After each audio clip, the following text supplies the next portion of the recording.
This is a WMUR Commitment 2024 special in partnership with the New Hampshire Institute of Politics. Conversation with the candidate. And now, Florida Governor Ron DeSantis. Hello and welcome to our Conversation with the Candidate series. I'm Adam Sexton and our guest is the governor of Florida, Ron DeSantis, a Republican. We'll be getting to know the governor and where he stands on key issues. At the start of our show, I'll be asking the candidate some questions, and then after a break, we'll have our studio audience ask their questions in a town hall format.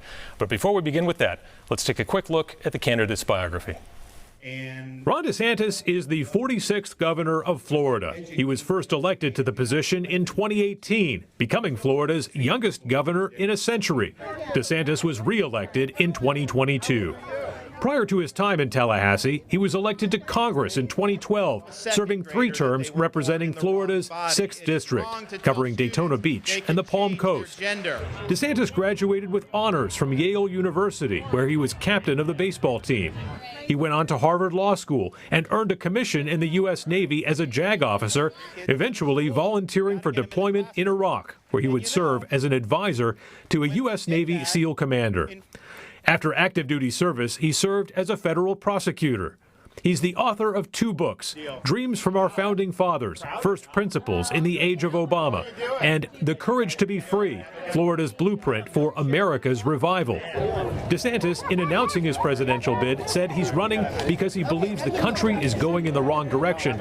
But, quote, American decline is not inevitable, it is a choice. He is married to Casey, an Emmy Award-winning television host. The couple have 3 children, 2 daughters, Madison and Mamie, and a son, Mason. All right, Governor DeSantis, thanks for joining us on Conversation with the Candidate. It's great to be here. Okay, a few questions from me first on a couple of topics. Let's start with this. In 2022, Democrats extraordinarily outperformed expectations politically in the midterms, hammering on the issue of abortion access. It's very likely they're going to use the same playbook in 2024 as well. If you're the nominee and you're attacked in places like New Hampshire and Pennsylvania and Wisconsin, how are you going to respond when they say Ron DeSantis as president would take away rights that we already have in these states? Well, look, at the end of the day, I mean, we protected in Florida the rights for unborn babies that have a detectable heartbeat to be able to have a shot in life. And that was something that was right for our state. And I know other states have done it a little bit differently. I'm conscious of the diversity of opinion in the United States. New England is different than Texas. Wisconsin is different than Georgia. But at the end of the day, we do want to promote a culture of life. There's a variety of ways you can do that. As president, we're not going to allow taxpayer funding for abortion. And we're going to ensure that we have justices on the Supreme Court that are going to allow the political branches to deal with the issue.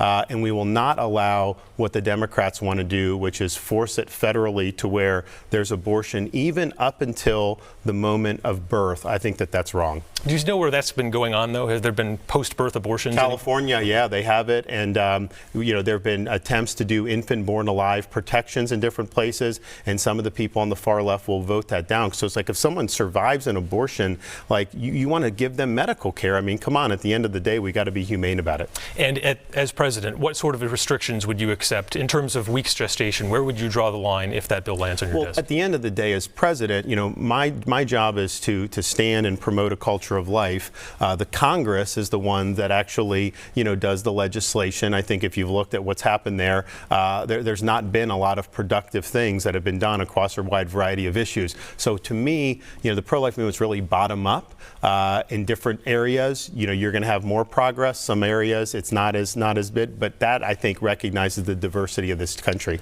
We had a lot of viewers sending in questions to us about this, firestorm over the curriculum in Florida about American slavery. Oddly enough, many of those questions misrepresented what you had said originally about what's gone on here. So just to clarify, what do you think is the most important thing for school kids to learn about American slavery? We want them to learn all the facts about all of American history, all of African American history, including slavery, but of course not limited to that.